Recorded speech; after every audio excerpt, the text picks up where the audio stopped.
Drage gledalke, dragi gledalci našega YouTube kanala Zgodovina slovenskega alpinizma oziroma poslušalke, poslušalci istoimenskega podcasta Zgodovina slovenskega alpinizma. Lepo pozdravljeni v novi epizodi serije imenovane Na robu stene, v kateri se posvečamo vzponom, ki so zaznamovali posameznike, čas in prostor.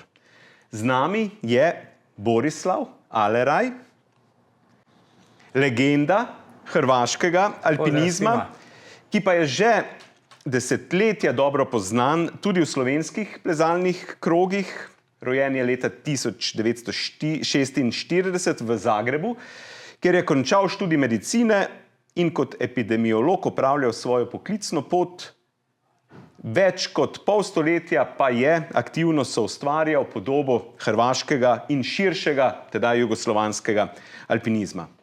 Njegova alpinistična pot se je začela leta 1966 v alpinističnem odseku PDS Velebit. Skupaj s prijatelji iz gimnazije je oral ledino na domačem Kleku, pustil pomemben pečat tudi v slovenskih stenah, predvsem pa v Paklenici.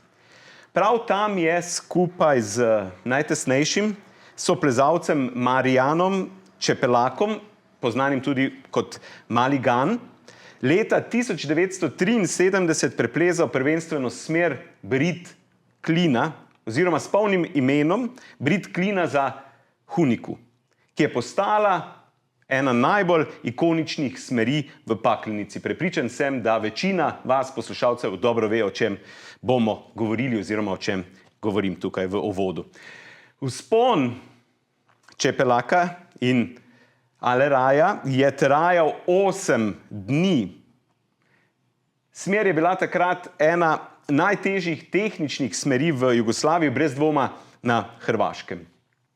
V naslednjih desetletjih, oziroma v naslednjem desetletju točneje, je postala največji in najpomembnejši prostoplezalni cilj pri nas, torej na področju tedanje Jugoslavije, v obdobju, ko se je v Sloveniji in v Jugoslaviji prebujalo prosto plezanje. Prav s pomočjo Paklenice in navdiha, tako imenovanega free climbinga, ki so ga tja prinašali alpinisti, kot naprimer Iztok Tomazin, se je postopoma uveljavljalo načelo, da je pomembno, kako smer preplezaš, ne da jo zgolj preplezaš. In prva sta potem v tem projektu desetletja, kar je Brit-Klina, bil prosto preplezala leta 1986 naša tedaj najboljša športna plezalca Srečo Rehberger in Tadej Slabe. Borislav je poleg Paklenice in slovenskih Alp plezal tudi v ledu visokih Tur in drugje po Evropi. V okviru ekspedicij se je povzpel na Aconcagua, deloval tudi kot zdravnik na odpravah v Andih in Himalaji. Bil je dolgoletni gorski reševalec, inštruktor, avtor strokovnih priročnikov in knjig ter pomemben kronist zgodovine hrvaškega alpinizma. Posebno mesto v njegovem življenju pa ima še en dragulj, lahko rečemo, skriti plezalski raj na Velikem Kozjaku nad Lubenovcem, kjer je s prijatelji v zadnjih desetletjih ustvaril več kot 120 novih smeri. V današnjem pogovoru serije Na robu stene bomo pokukali v ozadje nastanka Brida-Klina, v alpinistično atmosfero Paklenice v 60. in 70. letih, v zgodbe o prijateljstvu, pionirskem duhu ter predanosti alpinizmu, ki sega daleč onkraj samega plezanja. In to, verjamem, poznamo vsi, ki smo vsaj malo okusili plezanje. Borislav, dobrodošli, hvala, da ste z nami, hvala, da ste se odzvali. Velika čast. Zdaj bomo preklopili iz tega slovenskega uvoda v na hrvaški jezik. Moje vprašanja bojo sicer bolj trda, ker le nisem tekoči govorec tega. Verjamem pa, da se bomo vsi dobro razumeli. Tako, torej, gospodine... Nekakvi Zagorec bom razumel. Tako, dobro je, da. Hvala još jedan put što ste me primili ovdje u Zagrebu, ovdje na vašoj stanici Gorske službe spasavanje ispod Sljemena. Da. Velika mi je čast razgovarati sa vama, jer niste samo bili dobar, izuzetan alpinist, već i važan kroničar jednog skupnog zajedničkog alpinističkog pamćenja, o čemu ćemo pričati. I danas ćemo pričati za početak. Prvo pitanje, kako biste se predstavili gledateljima, slušateljima našeg kanala, koji možda još vas ne poznaju? U knjizi Alpinist ovdje upoznajemo vas kao liječnika, penjača, kroničara sjećanja. Što biste rekli, što vas najviše određuje? To je teško pitanje, jer to sve skupa određuje. To je na kraju konca cijeli taj život, a ja bi to sve skupa opisao. Od tog sve što ste vi spomenuli, još bi možda dodao veliki dio je mog života bilo baš gorsko spašavanje. Znači sve jedno s drugim je, to je jedna cjelina koju, evo tu se možda vidi i gitara i to pripada tome, ali ja to barem nazivam, a nas su tak naučili, da je to nešto što se zove alpinizam, koje je jedan široki pojam i bilo mi je drago, na kraju sam našao na internetu da su prije par godina to proglasili nematerijalnom kulturnom baštinom. To su Francuzi, Švicarci, Italijani predložili i eto to za mnoge koje možda samo jedan dio toga su zavolili, da im malo otvori to, da to znači i život u prirodi, i u pastirskim kućama, i u tim svim pesmama koje smo skup pevali. Znači, to je nešto što sve skupa daje, ali naravno u sredini svega. I gorsko spašavanje je neka vrsta nadogradnje, a u sredini svega je penjanje. Koje je opet, koliko god, evo, vi ste naglasili taj naš uspon koji je bio većim dijelom tehnički za nas, što je donekle razumljivo, jer da bi ga mi napravili morali smo jako puno među osiguranja postaviti, a to smo sve sa sobom nosili. Poslije smo to sve izvadili. To je bilo oko 100 kg materijala koje je trebalo provući. Znači, to je bilo jedna stvar koja se ne može brzo dogoditi, ali je i nama bio ideal da se penjemo slobodno. Ili kako god mi ga nazvali, tako da gdje god se je to moglo i gdje smo mi mogli, jer je to, ja mislim, najljepši oblik ljudske, fizičke, a ne samo fizičke, nego psihofizičke aktivnosti je to penjanje.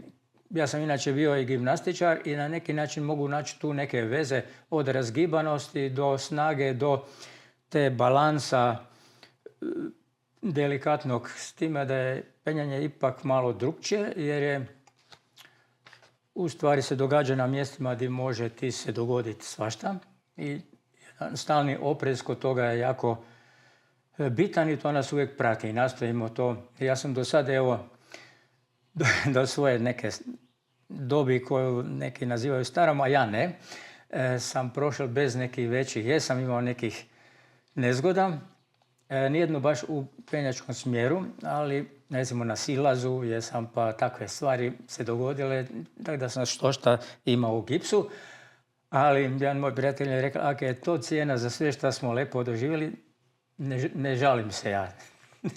Tako je. I kako je počela vaša priča penjačka? Penjačka priča počela je, evo ovako malo, recimo, neprimjetno bi se reklo. Mi smo bili, našli smo se u istom razredu gimnazije, 4 nas koji smo se odlučili ići na izlete. Bili smo na puno krasnih izleta, ovak sami za sebe, nismo bili u nekom društvu, možda smo imali iskaznicu, ali nismo išli. A jedan među nama je već od malena su ga roditelji upisali u planinarsko društvo sveučilišta Velebit. I on je tam bio onom tim najmanjim uzrastima koji su se u to vrijeme zvali keberi. I vidio je oglas da ima alpinistička škola i on je jednog dana samo nama došao i rekao nas sam upisao u alpinističku školu i još je otišao, u to vrijeme je postojal vojni otpad u Kustošiji, tam na zapadnom dijelu Zagreba i tam se moglo kupiti rashodovane karabinere, one poznate Robino, pa onda konopljene zamke, pa kline iz Krope, koji su inače jako dobri nama bili tu godina. I to smo svaki malo toga dobili i tako smo se upisali u školu i to nam se evo posrećilo jer to je bilo toliko krasno da ne mogu reći, ako se ja još do dan danas u tome krećem, a i ti isti moji prijatelji svi i dalje. Znači to nas je stvarno jednostavno usisalo. To je osim same krasne škole, a moram reći da je vodil moj prijatelj i uzor Anton Filipčić zvani Filac. Tu ljetnu, poslije zimsku je vodil Cine Rapotec, isto tako jedan njegov veliki prijatelj. I skupa su jako puno proboravili po Alpama, a nas su onda zavukli da idemo posebno po Bohinjskim planinama. Ovaj Cine je bil jedno vrijeme čak opskrbnik na planini na kraju, tako da smo mi tam znali biti često. I evo, tako smo ušli u to. A još možda je jedan jako važni tu dio, taj kako je izgledala atmosfera u planinarskom, odnosno alpinističkom odsjeku Planinarskog društva Velebit. Nama je to bilo nešto krasno, jer nakon prvog, drugog sastanka mi smo mislili da bez nas se ne mre. I jednostavno da tam moraš biti, jer ti ljudi koji su tad bili u odsjeku, među njima evo mogu istaknuti baš jednu jako dobru alpinistkinju Anu Bistru Ivanić, koja je u to vrijeme ona bila u odsjeku neka vrsta eminencije i ona nas je samo pobrala. I to je bilo gotovo. Mi smo znali da mi moramo. I taj neki duh, mi ga zovemo velebitaški duh, koji se iz alpinizma proširio i na druge te naše aktivnosti u društvu, jer je to društvo Velebit je počelo inicijativom alpinista, a poslije su se tu pojavili špiljari, pa visokogorski, pa skijaši, pa tako i do dana ima i biciklista i svega. Ali svi imaju taj neki zajednički duh, a on je nekakva vrsta slobodnjačkog duha, mjesta gdje se vidljivo potiče da bude što kreativniji. Prijateljstvo je naravno u tome potpuno, jer mi smo, na primjer, znali ići na penjački izlet.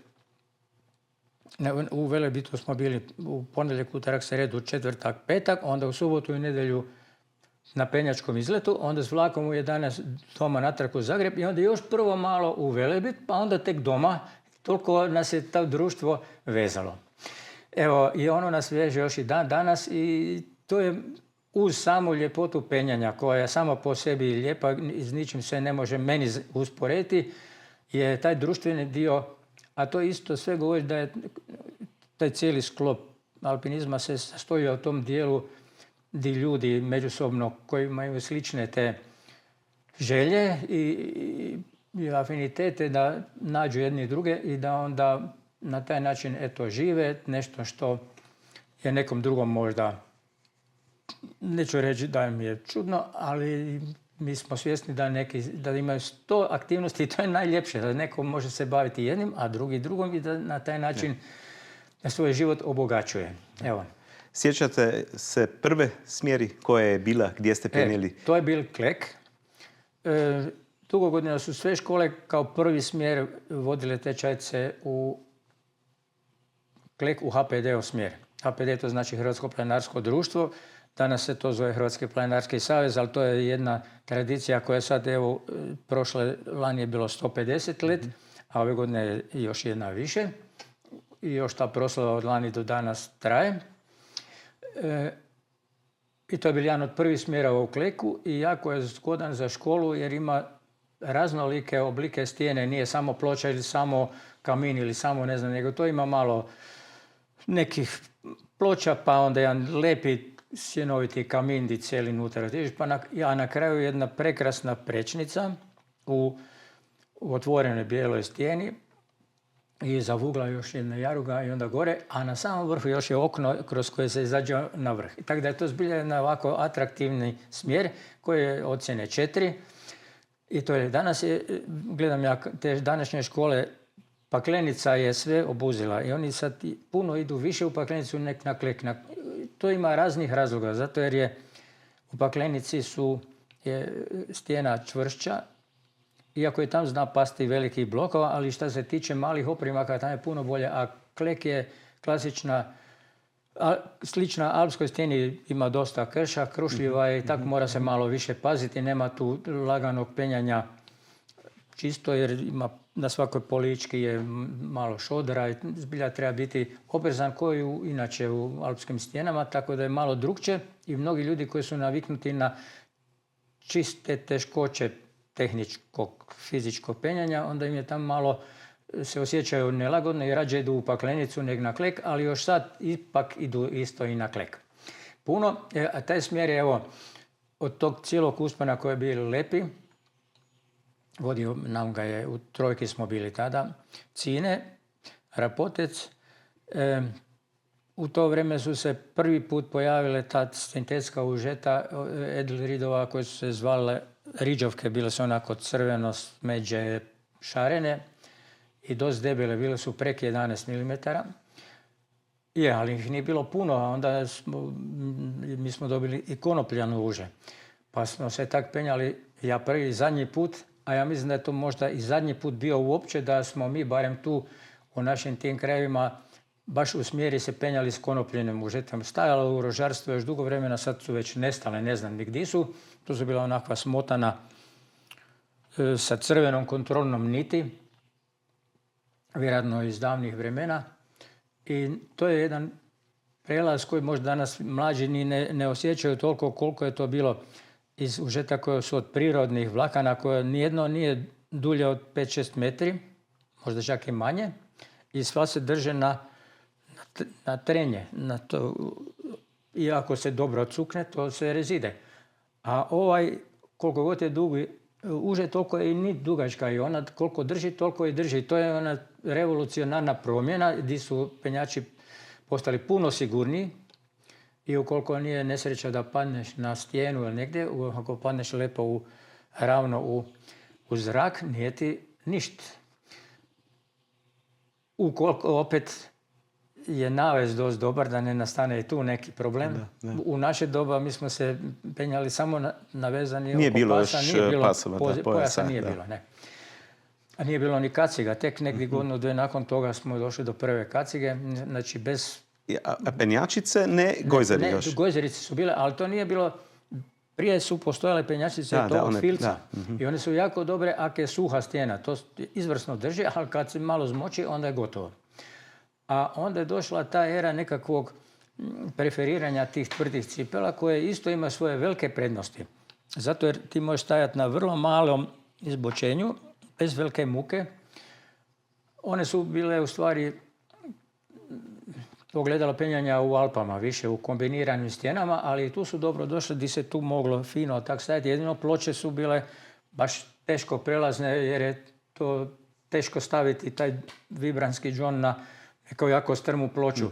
Ali za sve druge stvari, za odupiranje, za male, te su cipele dobre, znači nije nama bilo u tom teško, osim što je, ali to se nekak privikneš da je to nije pol kile, nego da je 1 kila. Ali tako da je to zaboraviš, to uopće nije važno. I u njima smo se mi jako lepo penjali.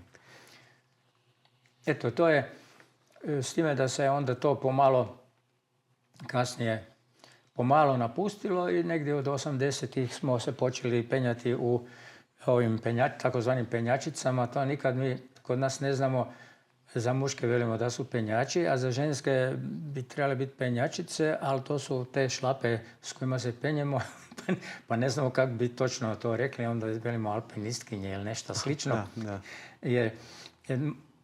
A mada razmemo se, ali u biti mi te penjačke papuče zovemo penjačice. Da. Ko su bili vaši najčešći partneri u navezi na početku i poslije? Prvo smo baš ko jedan razred iz škole, mi smo strašno ostali povezani do dan danas. Svi koji se još možemo naći, bili smo ko jedna ona zajednica, tako da sam se puno penjal, baš njima, to sa Brankom Šeparovićem, sa mojim imenjakom Borom Starčevićem, s kojim sam dapače sedili u klupi. On je bili pročelnik naše zagrebačke stanice GSS-a, a za Branka su sigurno čuli mnogi, on je bil na 2, 3 u više himalajskih ekspedicija, spuštali se sa skijama, sa čovolju s vrha i tak. Onda taj moj veliki prijatelj Čo Sungar, koji nas je u to sve uvuko, i s njime smo mi počeli. Ali Čo Sungar je relativno rano, mi smo dva bili kao baš par. I još su bile te cure naše slavne, Ana Klasin zvana Hunika, onda druga Ana, velika Ana, ovo je bila manja rastom, ta se posle udala za našeg slavnog penjača Davora Ribarovića, koji je nažalost nedavno umro. On je isto penjao velibitaški, klin i takve neke stvari koje ljudi znaju. Njih dve su mi bile partnerice. To je bila prva jezgra s kojom smo se penjali. Onda smo ubrzo upoznali Dadu Mesarića, koji nije bili iz našeg društva Velebit, ali mi smo... Dado je Vladimir. Vladimir, da. Vladimir Dado Mesarić. Da, ali svi ga znate kao Dado. Da. I on je recimo godinu dana prije nas počeo se penjati i već je svašta znao, ali smo se ubrzo nekako sprijateljili i do dan danas smo mi to čini tu jezgru. Još smo tu jezgru nekak uvukli i to baš, nažalost, pokojna Hunika i ja, našeg prijatelja, inače špiljara vrhunskog Marijana Čepelaka zvanog Maligan, koji nije toliko to radi Maligana iz vina, nego tako ga je nazvao tu jedan čovjek. Možda to nekog zanima, bio je jedan nama jako poznati planar koji je napravio na Sljemenu ili na Medvednici. Godinama je to radio, napravio 500 krasnih stuba koje danas ljudi mogu posjećivati. I tu su mu pomagali mladi planari koje on koliko sebe vidio. I onda je tog istog našeg prijatelja Marijana pitao, jel imaš ti nadimak? On je rekao, ko 10-godišnji dečko, da nema. A onda taj čovjek rekao, evo, nek bude Maligan. Tako je to ostalo. A tako je i meni ostalo, isto ne mojom zaslugom, niti željom.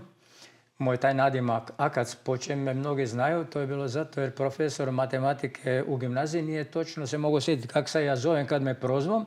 I to je tako otprilike on izgovorio i kad su ovi na odmoru to čuli, kako je on to rekao, gotovo. Akec. I to tak mi je to ostalo. I tak smo mi odlučili Maligana voditi u njegov prvi smjer na Kleku, Ana i ja. I to se njemu jako dopalo i od onda je postao i vrhunski alpinist. I tako smo se, to je recimo naša jezgra. Mogu bi tome pridodati da smo, tako, to opet iz tog sveg penjačkog kruga. Svake godine smo vodili škole i tako, onda su tu se pojavljivali novi i prijatelji. Jer smisao škole da se ljudi povežu i da ostanu, ne samo da jedan dio da nauče, a drugi da počnu tvoriti to društvo. Pa onda tu se našla i jedna cura koja je bila najprije tečajka, a poslije toga smo se zbližili pa i na kraju oženili. Sad evo imamo i decu i unuke i još furt smo skupa. Moja draga Jasmin, a s njom sam se štošta popeo po svijetu i po Kleku i u Alpama i kojekuda. I to nam isto čini dio tog našeg malog penjačkog. I tu su još i cure, pa poslije žene od Maligana Dubravka, od Dade Jadranka i tako eto. To je recimo naše uže društvo koje se kasnije proširilo. Ja sam čak za neko predavanje pokušao napraviti mali portrete tih penjača s kojima sam se ja penjao i mislim da bilo ih je više, ali koje ja mislim da su mi supenjači, pa ispalo da i bome ima jedno 30-ak. Pa ne bi sad ti to sve nabrajali, ali tu je i Stipe, pa evo i Istok Tomazin, imam čast da se s njim mogli penjati nakon dugog dogovaranja kroz više godina kadmo. I još uvijek imamo mi planove. Pa onda naši, nažalost, pokojni prijatelji koji su stradali u Kavkazu, u onoj groznoj 74. kad je led pal na njih u Užbi. Da. 4 su tad poginuli, 2 odlična dečka i prijatelja iz Splita, Neno Čulić i Ante Bedalov i 2 naših članova iz Zagrebačkog odsjeka Velebita i isto članova Zagrebačke stanice, Medo Urso Vrdoljak i Viktor Tabaković. To su mi bili vrlo bliski prijatelji i partneri s kojima smo se kojekuda penjali. Već se nekako kazali sljedeće moje pitanje, nešto na moje sljedeće pitanje. U vašoj knjizi Alpinist osjeća se velika veza sa slovenskim alpinizmom. Kada ste prvi put penjali u Sloveniji, kakvi su bili kontakti? Znam i neku priču tamo iz Peternelove, zbog čega je išla akcija spašavanja, ali nije bila potrebna i tako dalje. Inače, na kraju se i dogodila i svaka čast i hvala dečkima iz moje strane. Naime, taj događaj, to je jako poučno bilo u Peternelovom. Vi svi možda to znaju i danas se to, već nisam sad bilo zadnje vrijeme u vratima i u Aljažu, ali tamo je bio neki običaj koncem 10. mjeseca da dođe takozvano zatvaranje Aljaža gdje se mora sve potrošiti kad je preostalo preko zime da tam ne stoji i to je jedan jako lepi događaj. Onda smo mi na to često dolazili, ali još smo se išli penjati, a to je bio prekrasni dan i moj prijatelj Pleško Miro, evo to je sad možda zbilja bizarna stvar jer on je kao vrhunski penjač na kraju se utopil u Crnom moru u bezazlenom turističkom izletu. Povukao ga je tam neki jedan od delte. Slučajno je, tam su rekli, odite tu se kupat, malo ste u moru, a malo u Dunavu i na jedan put je bilo negdje tam, srce ga je valjda stislo i nikada ga nisu niti našli. No, za moj pojam i za moje srce on valjda najbolji naš penjač, stvarno je bio genijalan. Ali evo, onda smo se mi išli penjati u Peternelovi, to je sve bilo krasno, divno i onda se dogodilo da negdje oko pol dana vreme mirno, sve krasno. I to je nama lepo išlo. I onda kroz Luknjovak prođu one oblaci ovčice takozvane. A naš najstariji učitelj Puba Baljić, on je govorio kada prođu ovčice možete se unutar 12 sati nadati pogoršanju vremena. I dalje je bilo lepo. Jer kad smo mi onda došli van iz Peternelove u Bavarsku, tam je već bil skoro mrak i mi smo si našli jedno malo mjesto pod nekim kao u Jarugi pod polu previjest, nešto tam bez ičega smo mi čučali i onda je naravno došli oni debeli oblaci i kiša, pa onda ona solika ili kako bi se reklo, ledena tuča i mrak je opal, a tresel se cijeli Triglav, tak su gromovi pucali da se stena drmala. A mi samo ništa čekamo. I tu smo naučili jednu stvar, da noć koliko god je duga, na kraju je ipak prede. I na kraju kad smo mi jutro pogledali, to je bilo ovoliko snega na svemu. I morali smo zaiti van još po debelom snijegu, sve kroz Bavarsku pa u Cimerjanov izlaz i gore prema Kredarici. I onda kad je tam bilo sve gotovo, već vani pod domom negdje na nekom mali prag stjenoviti, ništa. Već smo sve spremili i štrik i obukli rukavice i ja neke velim hop. I umjesto da se ovak primim, meni se to ovak posklizne, hop, hop, 2 koluta natrag, dole na sneg natrag. I ustane se sve dobro. Ali rame nije baš bilo dobro, nekako i to je me bolilo. I ja sam mislio da mi se to iščašilo ili bi se reklo ispahnulo po slovenski. I ništa, mi smo sami došli na Kredaricu, ovi su se već malo zabrinuli i pitali su meteorologa koji mislim da se u to vrijeme, ne znamo prezime, ali se zval Andrej. Jako finijan dečko, onda smo dobili tamo sve kaj treba čaj i onda smo mi pitali, jer su dole obavijestili i u moj stranu dečke u GSS-u, da kaj treba, ne treba ništa, osim kad bi mi neko tu namjestil to rame, to bi mi dobro došlo. No međutim, jutro su došli, a ujutro je kore na Kredarici bilo prekrasno vrijeme. Sunce, sneg blješti, a dole oblak i dole bila kiša. Da. I došli njih na 4-5 i Mlekuši Kofler stane i mali Brojan. I sad je, a nema nikog ko zna namjestiti, nema doktora, ništa. Da smo znali, to je tako i sami, međutim, oni su mene ipak na jednu zamku malo, što je korisno kad smo išli dole sve preko Tominjska smo, mislim, sišli ne po pragu. I to mi je naravno pomoglo i svaka čast i hvala, a najbolje je bilo, mi smo u to vrijeme najzloglasniji zavoj koji se moral učiti u prvoj pomoći je bio Dezolov zavoj ili takozvani parala, a to znači pazuh, rame, lakat. A to bi tu dobro došlo da ruka stoji mirno, a niko to ne zna napraviti. A onda svi vele, pušti, ti si pripravnik, ajde, to nek mladi Janez Brojnik, neko on to napravi. A ne znam baš ni on najbolje. A onda on to zove, a ja ovak sam sebe vrtim i tako smo se zamotali svaka čast i lijepo smo se spustili dole i baš im velika hvala na dobroj volji i na svemu. I tad sam upoznala i nedavno, u zadnje vrijeme se jako lepi događa u mojoj strani. Na večer su znali organizirati neku kakti utrku Akija, koja je tak dobra da nije pobjednik koji je najbolji, nego onaj koji ima prosječno vrijeme, a ostali se distribuiraju gore naprijed ili natrag ili na spor ili na brže i tako se raspored napravi. Znači nije uopće cilj ko bu najbolji, nego samo da se tam najdemo. Odlično. I da se malo podružimo i tak je već sad Brojana znam Jane za dugo vremena. Više nije tak mlad ko onda, ali evo, na veselje smo ostali prijatelji i tam se vide puno tih poznatih ljudi iz Slovenije s kojima se godinama znam. Tam dojde i Roman Robas i to je naš Sazonov i puno njih bude. I tak to je jedan događaj koji je jako zgodan. Onda je bilo malo snega pa se to se dole blizu mjesta održava, ne ide se nikam gore. To je jedno malo skijalište koje ima lampe za ponoći. Tamo pored, da. Jedan jako lepi i tam je naravno i domaći Dušan Polajnar s kojim sam isto jako dobar. Ali tad niste bili prvi put u slovenačkim Alpima. Bili ste godinu prije ili kako, kad ste upoznali i Jožo Čopa? Da, to je bilo naš prvi, to kak je škola završila, onda je uvijek poslije toga dojde tabor. Znači nakon onog strogo nadziranog školskog života, onda dojde tak da se moraš penjati sam. I tad je bilo to možda više izraženo nego sad. Sad je nakon škole dobili si osjećaj, škola ti dala te osjećaj da ti možeš sam. Jedino ne znaš baš u ogromnoj stijeni kod Triglav kam to treba.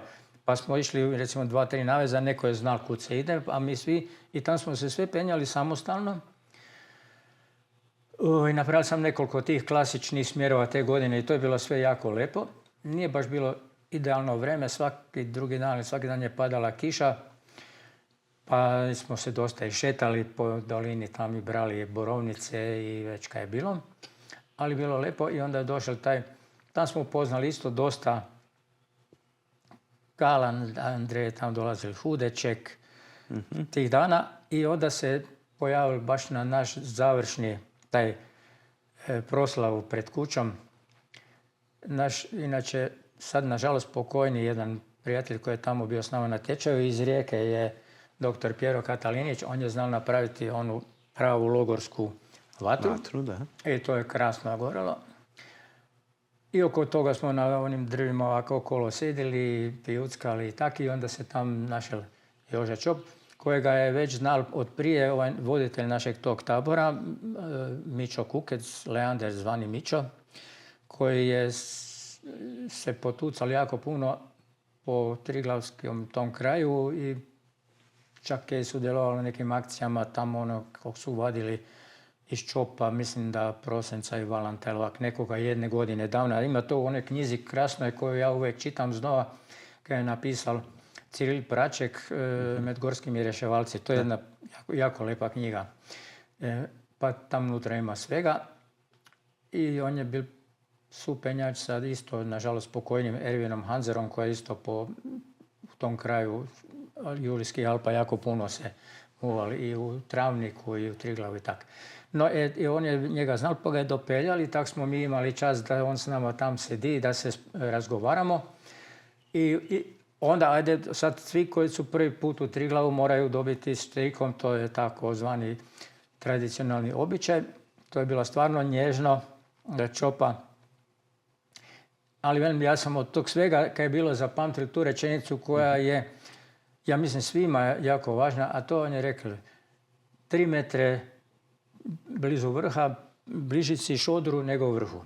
A to znači da u zadnji čas, a to sam, evo, to je poučno bilo i kod te izlaze iz Petenelo, u trenutku kad je bilo sve sve fantastično, onda napraviš tu, to neke kaj mi zovemo omaška ili nehotična pogreška koju ne možeš skroz kontrolirati. Naravno, nastojiš da je čim manje ima, ali na kraju konca se negdje trkneš laktom u nešto, nisi se nikad, a jedan put, znači od tih mi stalno učimo opasnosti u planini, objektivne, subjektivne. Jedna od jako važnih subjektivnih je to da čovjek nije savršen i da može napraviti nehotičnu pogrešku.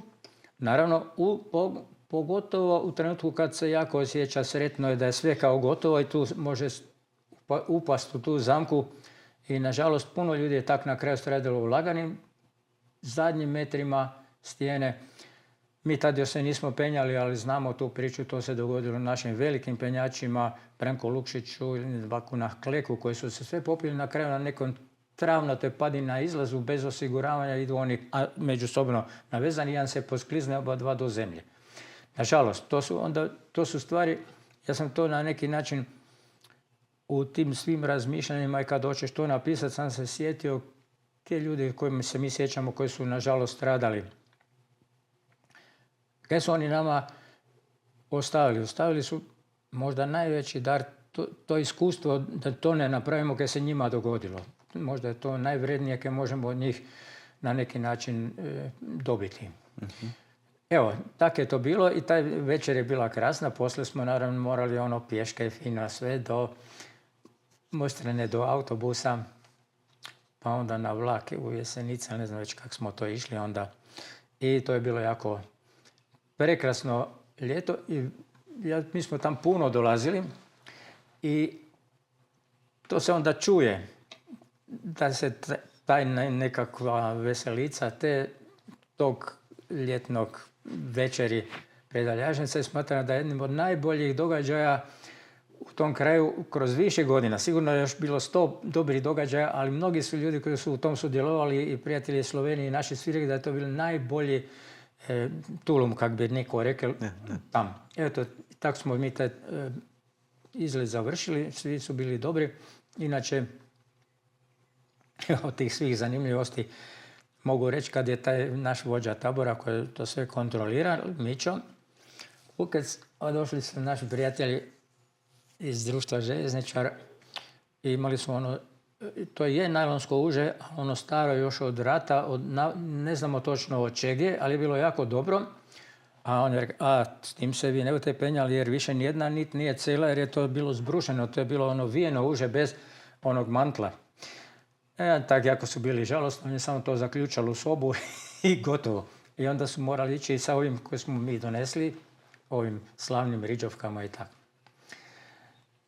Onda te godine sam se penjal i sa Bojanom i Belje i Marko Derganc, koji je poslije nekak nama ispali iz, ne znam s čim se već ga dugo nisam čul, s Bojanom se svaki čas čujemo ili pozdravljamo, a onda smo se skupa, Dado i ja, i njih dva smo se penjali Bojanov Vraz po isto nekom dosta lošem vremenu, ali to je bil baš zadnji dan prije tog velikog događaja pred Aljažem. Evo. Bojana, već ste nekoliko puta omenili. Pričamo o Bojanu Polaku, Bojču.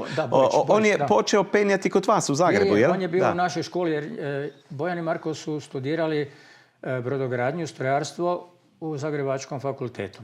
I onda su naravno, kako smo mi sveučilišno društvo, onda su naravno vidjeli oglas tam negdje na oglasnoj ploči po fakultetu i odmah su se upisali. I tako smo se mi upoznali i kao i svi iz te grupe smo i do dan danas ostali ko đaci povezani. I sa Bojanom smo baš jako dobri. Evo, to je bilo tak. I tak smo se skup smo se penjali i u Hornu, odnosno ja sam bil sa tim mojim prijateljem Šimom Ungorom zvanim Čos, a on i Pleško su bili drugi navez, bila isto jako lep jedan uspon od tih prvih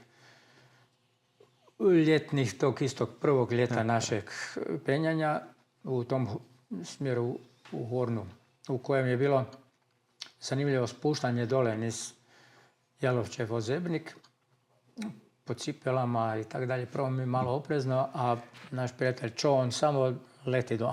može on, možemo i mi. Ali tam su neki, nažalost, i stradali jer ima jedan grdi kamen dole, već malo i proširenom dijelu, tam su neki se nabili, ima neki naš isto član, inače iz Splita, bi on je tam nažalost poginuo.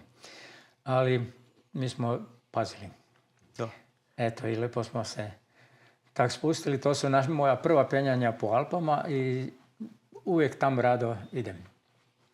I u rokavima. Bili smo na radnji. Jako mi je bilo lepo u Špičiju. Tam sam bio nekoliko puta. Preko Strente gore na Prehdavce. A jedan put smo bili tam. To je trebalo biti republički penjački tabor. Ja sam trebao biti vođa. A na tabor je došao samo jedan čovjek. I još je bilo, ali kompletni tjedan isključivo kiša. Tako da nismo ništa tam napravili, osim prvog dana.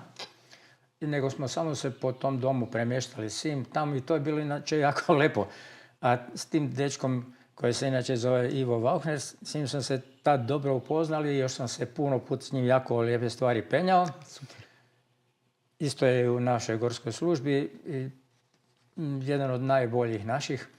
Poslije smo onda brže bolje na povratku neko popodne se otvorilo pa smo otišli u Tošc iznad Velog polja i tam smo se sretno popeli. Ima tam neka stijena koja gleda prema dome gdje smo prošli neki teški smjer, ali smo došli penjajući se na vrh i to je bilo baš jedan lepi doživljaj.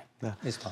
Vidi se da su vaše veze sa Slovenijom, sa Slovencima dosta jake, snažne, ali i vi ste dosta najviše znan u vezi sa slovenskim penjačima danas zbog ove priče na koju idemo sada. Vezano na paklenicu, kako mi kažemo. Kada ste prvi put došli tamo, šta ste znali o onom mjestu i šta ste tamo pronašli?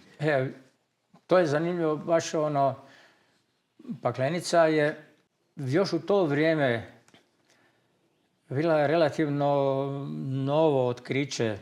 Ne baš ti, ja sam počeo tamo, znači prvi put sam išao 67. godine tamo, ali negdje od kraja 50-ih se uopće tamo moglo ići jer od ratnog doba tamo se nije moglo dolaziti, osim i rijetki koji su nekako tamo našli dozvole, jer nađemo mi da je iz 49. se neko tam nešto penjao, pa je se ipak nekak moglo, ali to većinom nije. I to je bilo kao neko jako tajanstveno nepoznato mjesto, a još i ovako ime nekako pakleno.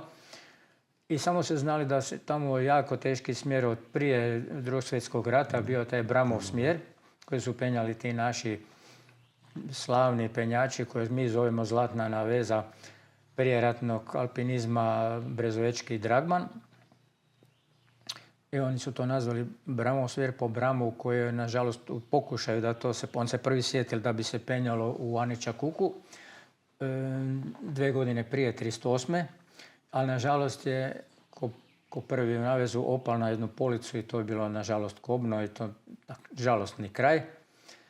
Za jednog mladog čovjeka za kojeg ja mislim da je stvarno, kad mi zamišljamo šta bi to bio alpinist, znači, osim šta se dobro penje, onda može još i svirat i pjevat i zanima se za literaturu, nešto je i napisao. Uglavnom ima taj neki krug kulturni oko svega toga što barem ja nazivam alpinizmom. Neki interesantno, baš sam se razgovarao s mojim prijateljem i izdavačem ove knjige Žarkom, koji je mlađi i u kontaktu je s mlađima koji obratno doživljavaju penjanje im je širi pojam, a alpinizam uži, kao klasični alpinizam. A mi smo to učili i našao sam puno knjiga koje to govore, da je to kulturno, etičko, estetski pokret i sve to nazor, ne znam kakvi sve. To bi trebalo biti ono najšire što se zove alpinizam, a unutra ima taj dio prekrasni što se zove penjanje. I tak smo mi onda o tom čuli kao nešto tajanstveno i onda idemo mi u Paklenicu i tad smo prvi put došli i vidjeli smo da je to jedno krasno mjesto. Ono što su te prve godine kad smo tam išli posle svake godine, jer naše društvo Velebit je bilo i organizator tog tada vrlo praktičnog skupa oko praznika 1. maja koji daje nekoliko slobodnih dana, a naši prijatelji Slovenije su još imali par dana prije jer postoji onaj dan oslobodilne fronte pa su mogli još malo i više pa su već tam neki bili prije nek smo mi došli, ali uglavnom u to vrijeme stvarno tam klima, odnosno vrijeme za penjanje. Ni vruće, ni hladno. Tako da je to i kasna jesen su vremena kad je najbolje. Pa je onda to bilo logično da to bude tad. I onda smo mi to svaki put napravili nekakvi raspis, pa smo sve okolo pozvali kogod je moglo doći iz naših tih bivših zemalja bivše države, pa i iz Austrije i od svukud kogod je moglo doći u to vrijeme tamo, a tad nije bilo lagano tam doputovati, cesta je bila još jako slaba, ona uz more. A nama put je bio, ali prvo ono to što ste pitali, da smo doživjeli da je to nešto jako lijepo, nije to pakleno. Neki su možda ste to čuli, to ima raznih teorija zašto se to zove paklenica, da se to zove zbog pakline, odnosno pakla, a to je ona smola koja se cedi iz bora, da je to radi toga. Da li je ili nije, ne znam. Jedan inače, to sam našel u Planinskom vjesniku, jedan jako zanimljiv članak, zaboravio sam autora, koji je objašnjavao kako bi objašnjavao imena kuk ili kok. Da to ima veze sa kuhanjem i da su tamo bili nekakve vrsta obrta gdje se topilo nešto, ruda ili ne znam nešto, i da to je i po Sloveniji tu da bi to bio kuk. Mada vele većinom da je kod nas barem ime kuk se odnosi na ovako prominentni stjenoviti dio, goli, da bi to bio kuk. Ali evo, taj članak je zanimljiv i splati ga se i pročitati kako je neki čovjek napravio jednu lijepu, logičnu priču o tome gdje sve ima kolk i kok i po Sloveniji tu. Ali evo, tak smo onda vidjeli i taj slavni Aniča Kuk i sve. Tad se moglo imati šatore ispod Aniča Kuka, to se zove Luka. Spavali ste još u Aniča Luki, naravno. To je bilo krasno nešto. A sve skupa je bilo krasno još zato jer tad nije bilo preveć ljudi. Bilo ih jedno možda 50-ak. I de facto kako se iz godine do godine prvo ih nismo poznali, a onda smo se svi upoznali. I to opet kad dođeš do godine, to je bilo divota jedna kad smo se svi tam našli i pospominjali i onda opet to je bila meni ta čar paklenice, naravno u svo penjanje koje je tamo bilo krasno i još danas je krasno. I s vremenom je to, i mi smo se na tom trudili, mi smo svake godine radili još na onim starinskim načinima umnažanja, sami smo lijepili fotografije i karte da napravimo vodič sa najnovijim smjerovima koji su nam dečki i cure se penjali, dali da nutra to stavimo. I to smo godinama tak proizvodili uz taj poziv, taj novi mali vodniček da bude svima pri ruci. Onda smo tam neki šator instalirali gdje je bilo još, naravno moralo biti i nekakvo osiguranje za nesreću, to se zvalo šator GSS-a, unutra su bile sajle, vitla, ono sve kaj treba. I knjiga upisa gdje su svi poslije upisali, gdje su se sve penjali i sve kaj je bilo novo da bi mi to na neki način mogli poslije imati od tog neke koristi i vrednosti. To je poslije se našlo u raznim vodičima koje su izdali naši poznati penjači i pisci i Stanko Gilić i Boris Čujić i tako da to se sve iskoristilo kad smo mi tad davnih godina skupljali i to onda se... A sad tu svu opremu, ja sam jedna od stvari kad velite kak je tam bilo doći. Tad je bilo to teško. Za nas koji nismo imali aute u početku, onda je bio tu ili vlak do Gospića u Lici pa pješke preko Velebita dole. To je bilo malo naporno, ali to je bilo namijenjeno alpinističkoj školi, nek se oni muče. A mi smo ipak došli sa svim velikim stvarima, a to su bili naše sve stvari za penjanje, za šator, plus oprema za spašavanje. Sve smo morali to docukati vlakom najprije do Knina. Prvo se jako teško ušlo u vlak, jer ti praznici su sve vukli da idu doma. I naravno to su bile tisuće i tisuće ljudi na svakoj stanici koji su svi htjeli nutra. I onda u tom nije bilo sjedenja po kupejima, nego ili leženje, sjedenje u hodniku ili uopće niti to, nego stajanje sa svim stvarima onda na leđa pa u drugi vlak, pa u autobus, i to je bilo, taj put je bio. Ali pri tome, ne da smo mi radi toga bili neke ogorčeni, nego to je bilo to. I bilo nam je lijepo i opet bi išli svaki put kad god se je moglo. Tako da je nas to nije nimalo smetalo. I tako spomenuli smo da smo mi eto na neki način neki kroničari i znamo šta je bilo prije, što od svog vlastitog dugog života, to još i od toga da smo se družili sa tim ljudima koji danas možda više nisu, pa smo čuli te prve dane poslije Drugog svjetskog rata kako je to izgledalo.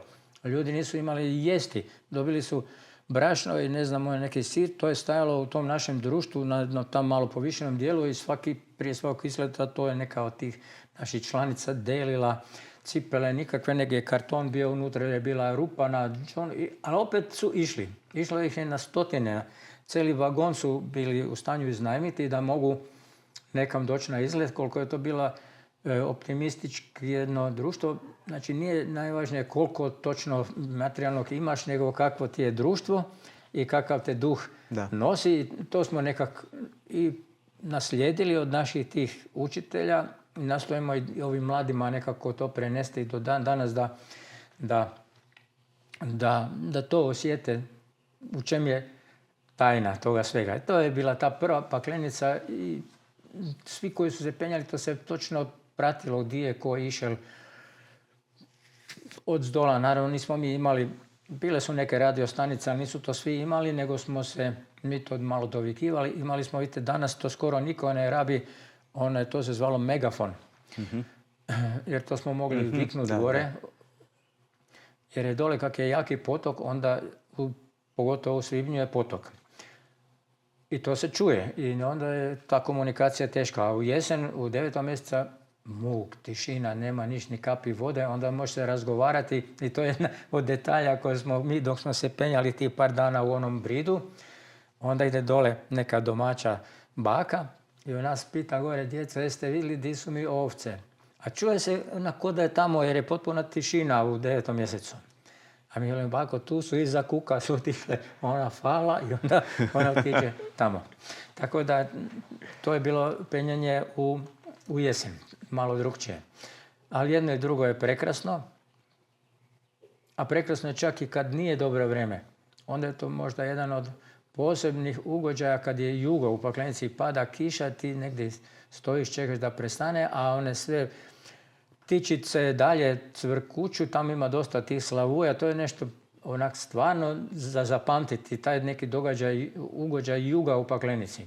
I onda gledaš, a oblaci samo dolaze od mora nutra, onda najedanput kontra, idu oni van i došlo bude sunce i onda opet čim prije penjati. Koja je bila vaša prva smjer tamo? Prvi smjer u paklenici moj je, meni se čini, bio kanjonski, ali u Aničakuku mi je prvi bio Bram. Sa Mirom Pleškom, a prvo nas je vodil Tonček Filipčić, nas je vodil u njegov smjer koji se on penjal davno u onom velikom čuku. To je kanjonski smjer, isto jedan lepi smjer, dugački. To mi je baš bio prvi. Ali sjećam se Brama, to je isto bilo lepo. To je još jedan od tih koje sam ja imao čast sa tim, koliko god je bil mali rastom Miro Pleško, on je bil stvarno velikan, a i kao čovjek je bil prekrasan. Toliko je jedan dobar čovjek da je to je pak velika žalost. Kako to, vidiš, da dogodi se, život je takav i nekih ima na razne načine naša prijateljstva prestanu, iako naravno u nama još dalje svi oni i dalje postoje i sjetimo se 100 puta šta je rekao, šta je ovo, šta ono i tako. Evo, to je bil moj taj lijepi smjer Bram. A poslije smo puno vremena utrošili u taj naš projekt, nazovimo ga projekt. Da, to je sljedeće pitanje, mislim, to je glavna tema ovog našeg razgovora danas. Kada ste se prvi put susreli sa idejom penjanja te smjeri, jeste li dugo, kako je to bilo, jeste li dugo promatrali liniju, razmišljali o njoj? Jesmo, svaki put kad smo tamo bili ispod Aničakuka, cijelo vrijeme gledaš i cijelo vrijeme vidiš da bi to bilo dobro, a onda je bilo možda 2-3 godine prije, je naš isto stari prijatelj, jako dobar penjač, Zlatko Smerke, Aha. koji je još i sad aktivan. On je prvo bio u Zagrebu, ali se poslije preselio u Varaždin i sad je tam isto. Inače, on je bio jako dobar fotograf. Tu isto vidite se nekoliko njegovih tih knjiga koje on, penjačkih vodiča sa krasnim slikama napravio. On je zamislio nešto slično pod nazivom Brid. I mi smo isto tako gledali od zdola kad se on prvi put sa svojim 2 šutpenjača, to je bio Željko Gobec i kako se zvao taj još, no, sjetit ću se, Šmit, Duško Šmit. Oni 3 su se penjali i popeli su se jedan ovakav stup koji dođe već negdje dosta visoko prema Bridu i sad bi trebalo preći prečku na sami Brid. Preko onog smjera gdje još tamo ona velika, duboki usjek koji mislim da je tam Albatros ili nešto tamo ide. I onda bi on prešao na ploču. Nije on mislio baš po Bridu, nego u ploču i sad po toj ploči koja je lijevo od Klina, gdje je bilo jasno da je krasna ploča do gore gdje bi se moglo neke popesti. Ali on je to prestali radi životnih okolnosti ili nešto i onda smo mi to cijelo vrijeme gledali i onda smo jedan dan se najavili k njemu da ga idemo pitati je li on to kani. Jer barem u to doba kod nas u našem krugu ne bi nikom nikad palo na pamet da uđe u nešto što je neko započeo pa se morao vratiti pa da bi mi sad to brže iskoristili, ako ne baš klinove koji su tam unutra, samo ideju, jer i to treba imati ideju da se sjetiš kud bi se moglo lepo popesti. Znači to nije bilo nekako se smatralo časnim da to nekom preotmeš, ili kako bi to rekli. I onda smo mi išli njega pitati je on to kani ili ne kani i onda je on nama rekao da ne može on to vidjeti, odnosno da ne kani i nek samo to idemo. I još nam je dal svoju, kak je dobar fotograf, to je bila ovako velika slika od 2 slike, cijeli Brid u crno-bijeloj fotografiji i mi tu onda uzmemo kemijsko i nacrtamo točno po Bridu kuda ćemo mi ići. I tako smo stvarno i išli. I mi smo se držali, pogotovo moj prijatelj Maligan, on je stvarno jako jedan uporan čovjek i njemu je zahvaliti puno svega jer on je, ta njegova volja je jako izražena uz kvalitete i upornost, tako da smo skupa onda napravili štošta, ali on je u mnogo čemu je bio baš njegova upornost je tu vredila. I tako baš tvrdoglavo zagriženo, mi ćemo točno po Bridu, onda smo tako i išli i onda smo mi, mislim da smo 71. ili možda druge, možda sad to je čas, jer smo 2 puta ulazili mi prije toga. Pa smo vidjeli, prvo smo imali iskustvo, mi smo prije toga napravili par lepih uspona koje nas je naravno uvijek zatekao bivak, pa ne vreme, zato jer su prošle ovčice. Sve je to bilo ko iz knjige. I onda smo mi to bivakirali, šta bi rekli, na divlje, bez ičega, stojeći da pače. Jedno smo imali avanturu, ja baš ovako u stropu ko ovaj, a Maligan tu me osigurava i onda padne mrak. I onda mi tako stanemo u stremenima i čekamo jutro. Čitavu noć. A po noći nevreme, gromovi, kiša, zima, solika, slana, uglavnom, ništa. I tako to nam je dalo i neke te ambicije. Onda u to vrijeme ja sam se puno penjal u ledu, ove sve poznate smjereve tam kad ima, od kojih se najteži smatra Hohe Rifl preko nosa, to je bilo tam glavni smjer, da ne velim onaj Wiesbachorn, Welzenbachov smjer i to. A Maligan je imao i druge, naravno ne samo nas, ali imao je partnera jednog jako dobrog dečka iz Rijeke, Dragana Vučidolova. Oni su napravili u Cimi Grande super diretisimu, Brandeler Haseovu diretisimu. I on je prije, onda godinu dana prije Jenjavi sa Draganom isto napravili. I onda smo mislili, mi smo to u stanju valjda napraviti. I tako smo krenuli isto onako lagano opremljeni, bez ičega. Onda prvo što smo vidjeli da nam fali vode, da smo propali, jer to je sve drukčije i puno je sporije. I onda smo vidjeli da to tak baš ne ide i da smo morali drukčije pristupiti i sa opremom za bivak i sa puno više vode i tako. A i tu nam su onda morali pomoći i prijatelji da mi to možemo podignuti. Prvo smo prve dvije dužine su u stvari po smjeru klin se ide. To je jedna ovakva strma ploča koja ima peršina, to smo mi nazvali peršinova pločica, jer jako fino kad ga tamo ostružiš, fino miriši cijela stijena. Po tom navlačiti vreću transportnu je grozno, to se strapalo štošta, ali kad smo prvu dužinu ušli u prevez, onda smo bili ravno 90 metri do zemlje. Tu smo gore složili jednu koloturu i sad su nam prijatelji od zdola dizali u paketima štošta, vodu i svašta drugo. I mi smo to onda od njih preuzimali i tu su nam bili, pa mislim, to je bilo naš zajednički život. I Neno Čulić, i Medo, i Viktor, i Jasmin, moja supruga, tada još ne, ali i Dubravka, i još neki dečki koji su se tamo uvali, svi su nam tu pomagali. Mi smo se međusobno razgovarali i dogovarali, uglavnom smo skup to penjali na neki način. Što smo naučili još davno u AU, da svaki smjer koji ispenjaš kad dođeš na sastanak, onda je naša kao neka mentorica bistra rekla, pročelniče, mi ti nosimo 2 glave i ovoliko. To je bilo zajednički nekakvi dobiček, ne samo moj pa doma. Tako da to, nekakvi to nam je bilo zajedničko. I tu smo već onda lakše to dizali, još smo dizali visoko gore, poslije onda smo u nekoj od polovice dalje nismo, nek smo sve vukli za sobom. U tom podizanju i navlačenju mi smo si napravili, uzeli smo one rukavice bez prstiju, ali ovaj dio smo barem štitili sa kožom i tak nam je to, a poslije su prsteni ovak do tu bili bijeli, zadnji dan na vrhu, a zguljeno i crno. Imam neku sliku, to je baš ovak zanimljivo.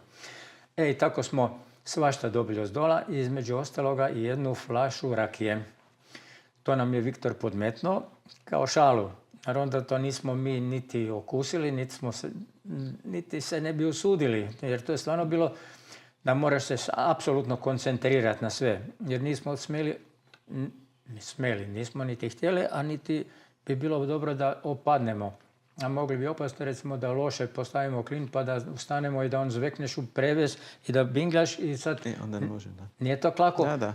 Moraš se sam použiti u popest jer i dan danas nije lako nekome tam organizirati spašavanje kad bi neko baš tak sveknuo, ali sad je to jako dobro, to se sad veli opremljeno sa tim spitovima, tako da tu nisu velike razdaljine, ali se nije ni dogodilo da bi neko baš zbilja u prevesu negdje opal ozbiljnije, da visi dugo. Tada ste opremo imali klinove, nije bilo još frendova i... Frendove nismo imali smo te čokove ili te zaglavke, bi mi rekli, čokove i klinove. I imali smo bor klinove koji su isto bili domaće izrade, to je naš isto prethodnik, veliki penjač Neđo Jakić, koji je penjao i velebitaški i klin. On se sjetio, to su bili njegovi projekti.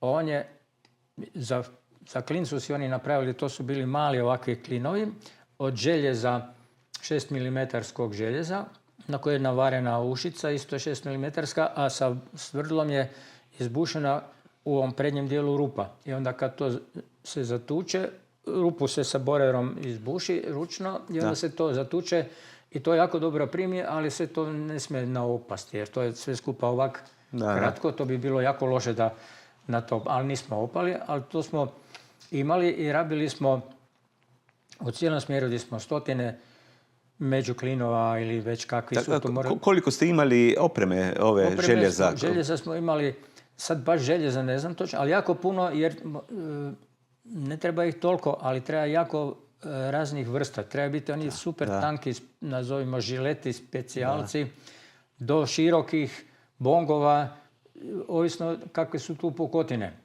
Tako da možeš izabrati neke, jer inače kad bi imao samo jednu vrstu, onda bi za čas propali, morali bi ići borat. Lako je danas kad su ove Hilti, akumulatorske bušilice, gdje god hoćeš možeš, a mi to nismo uopće niti imali, a niti bi baš htjeli.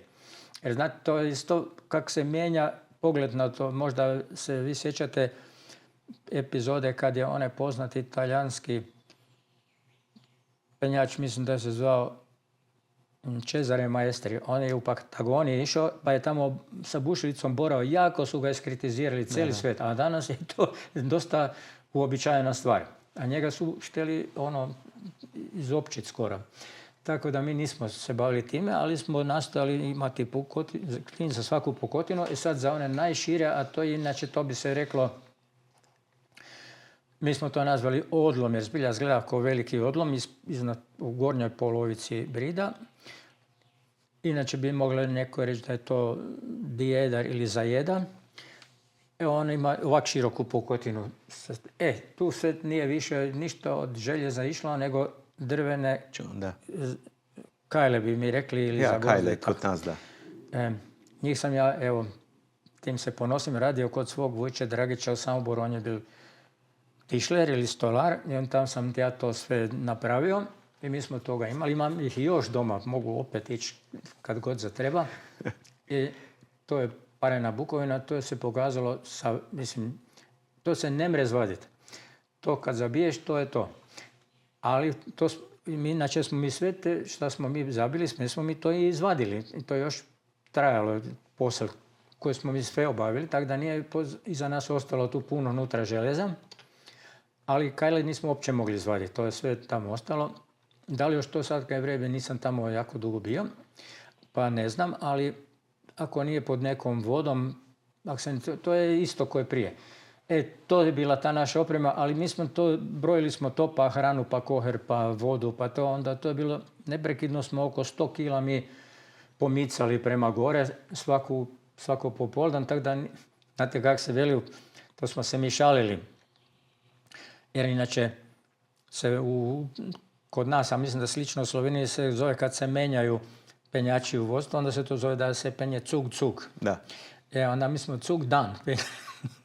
Jer jedan dan je bil jedan cug, nismo drugi više stigli jer smo morali povući, prvo doći do prvog penjača, pa onda dođe cela oprema, plus da napravimo si za bivak mesto i da neke skuhamo i tako. I onda je tako popoldan je prešlo u tim logističkim aktivnostima i onda opet drugi dan lepo cijeli dan pomalo se penjati i to je, unutra je hlad. I zima je tako da smo mi u Vestonu osiguravali, koliko god je bilo vreme sunca, tole se i neki kupali. Na toj jedno jako dobro je napravio koja je bila ovako jedna viseća klupica te veličine od aluminija na kojoj je taj koji osigurava sedel, inače bi se jako iscrpili. A posle nam je to bila polica da metnemo gore koher i da skuhamo nekakvu juhu. To hrana je bila juha, dvopek i ne znam, niš drugo. I tako je to. Smo sve to pomalo vukli gore i nije nam, a tu istu flašicu smo cijelo vrijeme vukli i nismo znali šta bi s njom. I onda je bila to već možda predzadnji cug u tom odlomu. Ima jedna možda ovak mala polica sa šodrom ovakvim kamenjima. Tam smo mi to ispod toga metnuli i to smo ostavili, to mi tu policu zovemo pipničarka. Tak se zovu one ženske koje na šanku natačaju, da su to pipničarke. Uglavnom šala. Jer morali smo se šaliti na razne načine i to je bila jedna od tih šala. I onda posle, ja kroz to svo vreme, ne da sam baš samo to pazil, ali ne znam da li je iko tu flašu ikad našel. Ili ona još uvijek tam stoji, jer se niko nije barem hvalio da bi do mene došlo da ju je našao. Pa evo, možda neko bude se odlučio to potražiti. To je sad odležala takozvana stara rakija, koju je još Viktor Tabaković, nažalost, stradali u Kavkazu, moj veliki prijatelj, tam nama za šalu poslao. I onda nakon 8 dana vi ispenjete. Kakav je bio osjećaj kad ste izašli? Da li ste odmah znali da je riječ o nečem povijesnom, kako da mi kažem, zgodovinskem? Mi smo naravno bili zadovoljni, ali nismo znali da bi to bilo nešto povijesno. Mi barem nismo tako mislili. Poslije smo čuli od drugih koji su to pratili da bi to bilo, ne znam, tako. Ali mi smo bili stvarno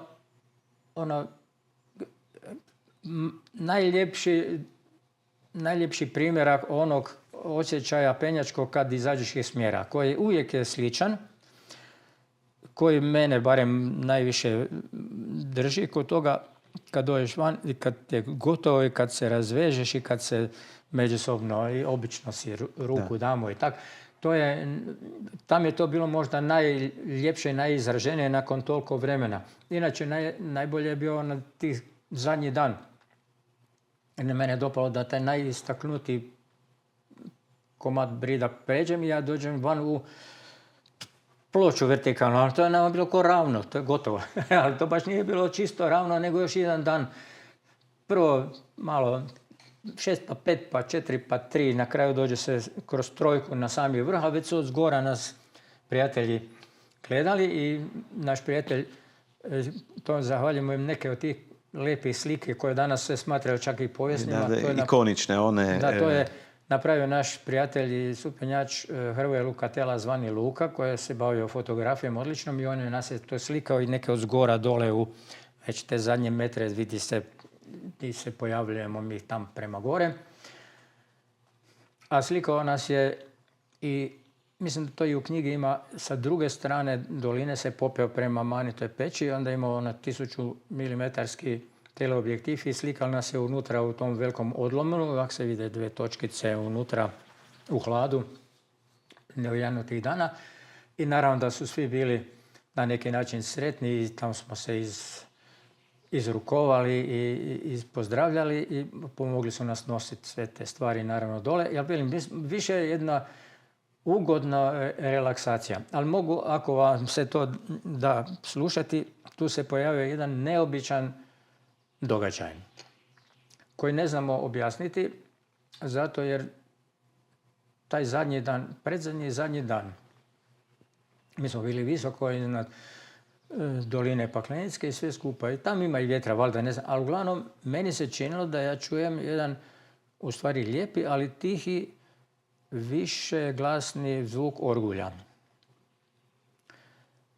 I onda ja pitam mog prijatelja Maligana da li on to čuje, a on veli da isto čuje.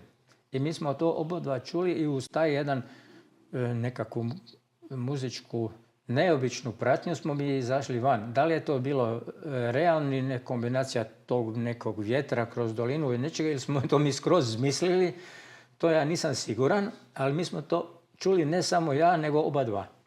To je bilo, možda smo već bili malo na rubu. Inače mi smo taj smjer onda nastojali procijeniti kad to sad vredi. Pa smo gledali kako su se penjali u El Capitanu ljudi.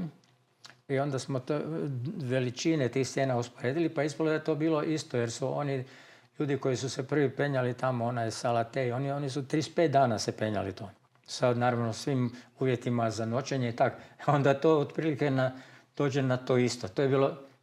To su bili standardi i kategorije tog vremena penjanja. Naravno, danas je to otišlo naprijed i to je naravno neke krasno kad mi vidimo te mlade penjače, ali to je pak zasluga koje čega? Još intenzivnijeg penjanja. Mi se nismo nikad pripremali posebno da bi vježbali ko šta sad tu ima.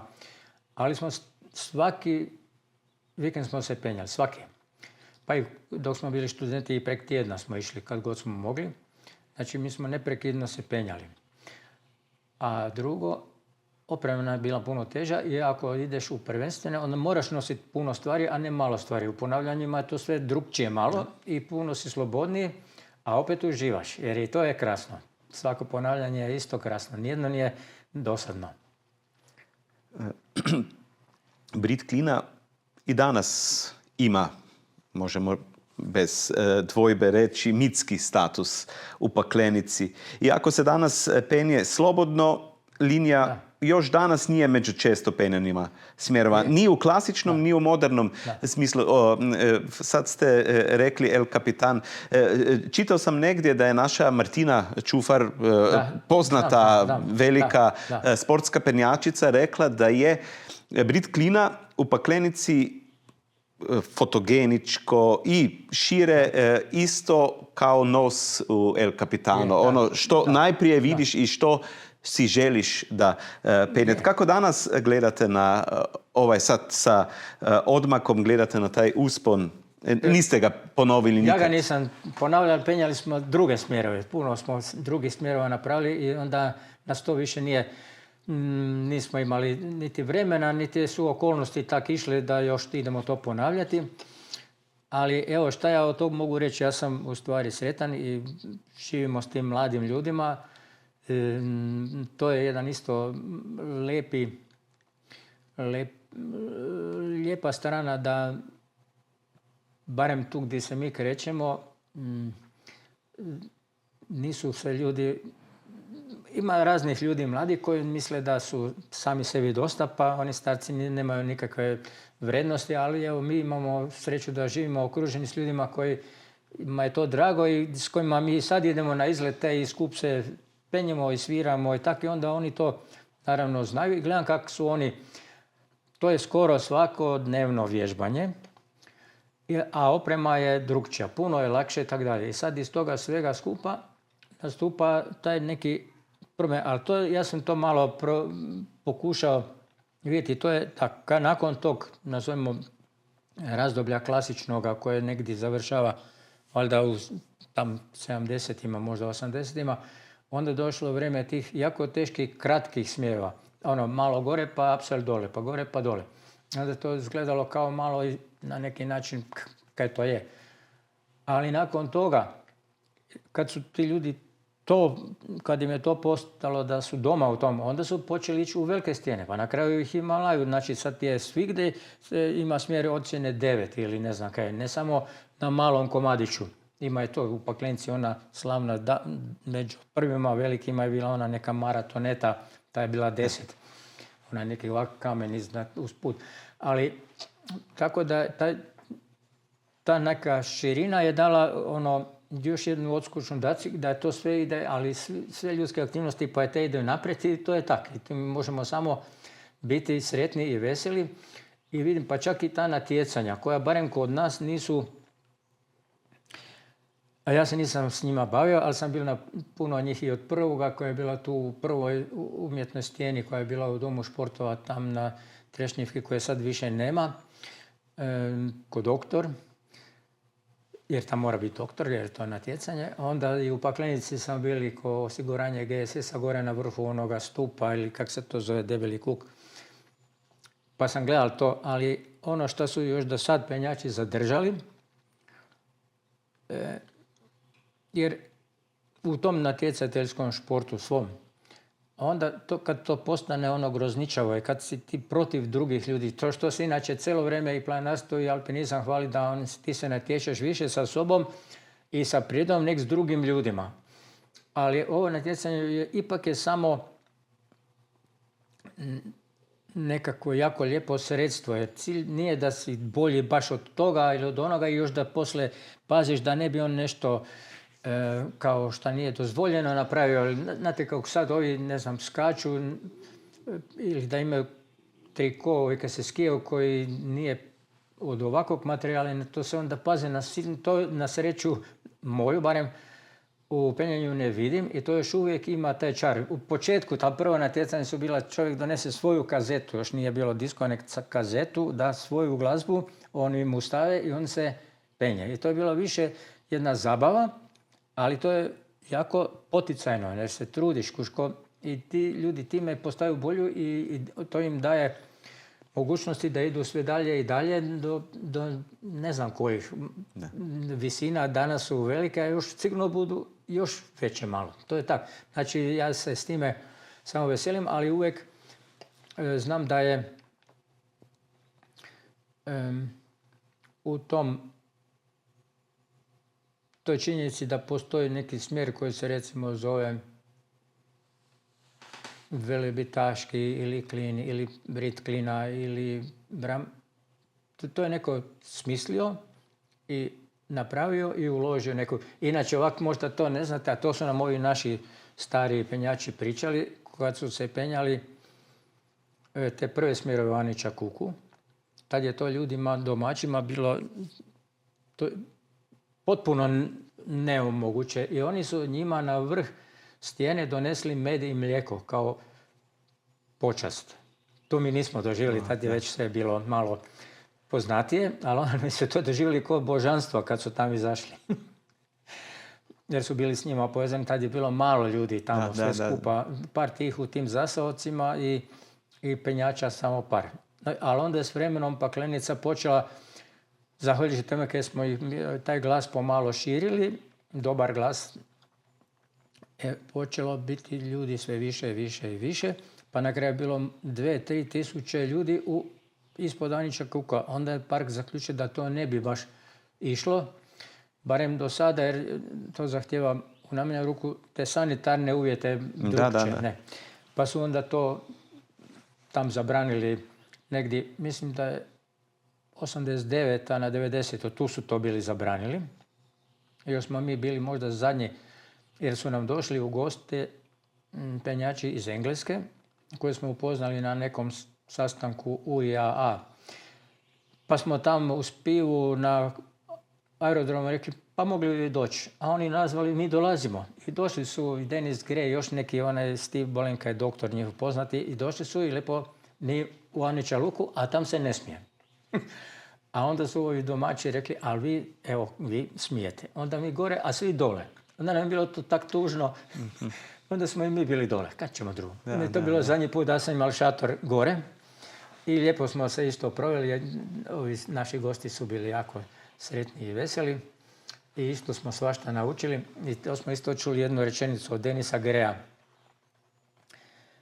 koji je nama pričal, a to je valjda je tak, da se on družil sa Don Williamsom i sa ovim starcima, Chris Boningtonom i tak. To je ta neka stara garda.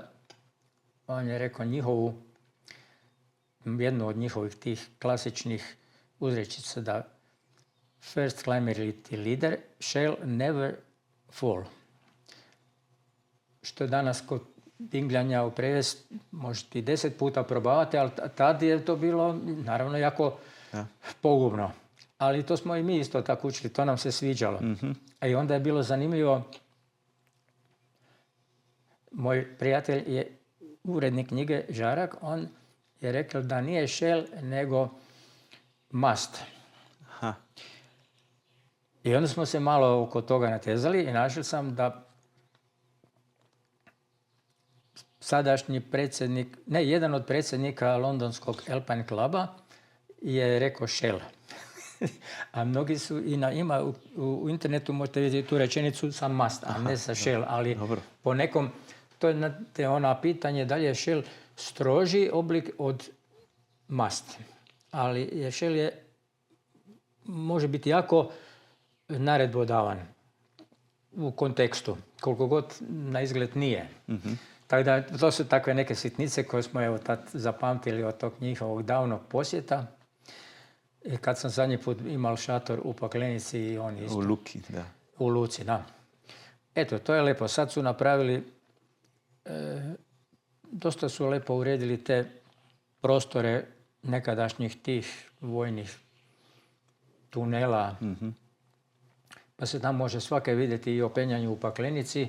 Kogo put tam došli treba otići, ima od prvih početaka preko svih pa do najnovijih. Ima nutra i dečki Slovenije, i Silvo Karo i moj prijatelj Istok. Tak, jer su svi napravili neke korake. Svima je Paklenica bila, mi smo to tak nekako zaključili da je za nas u Hrvatskoj to bilo mjesto gdje su svi podizali granicu koliko se ljudi tu penju. Da. A to je vredilo i za druge, tako da su svi na tom Anića Kuku, koji je po mom mišljenju najljepša stijena, iako ima i većih stijena u Hrvatskoj, recimo stijena u Biokovu su po 700 i više metri, ali nisu toliko, barem ne možeš doći da ih tako krasno vidiš između ostaloga, a ovo je baš nešto, jer kod tog penjanja i kod svega toga jednu ulegu ima i ta estetika, da je to nešto zbrčkano, bez veze, teško ne znam kako ne bi to imalo taj doživlje te neke likovne ljepote, ne znam kakve, estetike. Pa i smjer koji nastojiš napraviti je, može on ići ovak krivudac imao tamo, ali ako ima neki logični smjer, mi mislimo da je to bolje, ljepše. Da. Tako, I tačno u sred svega toga je vaš Da. Brit Klina i razlog zbog čega smo danas bili ovde. Jaz sedaj zaključujem s tem pogovorom oziroma zaključujemo, drage gledalke, dragi gledalci, poslušalke, poslušalci, slušatelji, gledalci. Hvala za pozornost, hvala Akec za... Peter, jako nam bilo drago, hvala. Nadam se da bude se to nekome dopalo. Naravno. Meni se je dopalo. Da, I bilo mi je čast i veselje da se najdemo ovom prigodom tu pod Slemenom, koji inače službeno Sleme je samo vrh, a ovo sve skup bi se reklo Medvednica, ali jesmo pod Slemenom ako smo tu dole. Jer mi to uvijek velimo Sljeme, a Medvednica tam piše na karti da se to zove sve Medvednica. Tako. Eto, inače sa Sljemena mi često jako dobro vidimo Slovenske Alpe, pogotovo po zimi kad su bele, Kamniške su malo bliže, a Julijske tam Triglav malo levo pa malo već je u maglici, ali se vidi. Da. Ja, in lepo pozdravljamo, torej prenašamo pozdrave čez, zahvaljujemo se za pozornost in se vidimo kmalu do takrat, pa kot je ponavadi rečeno, srečno. Še enkrat takole. Još jedan put. Pozdrav.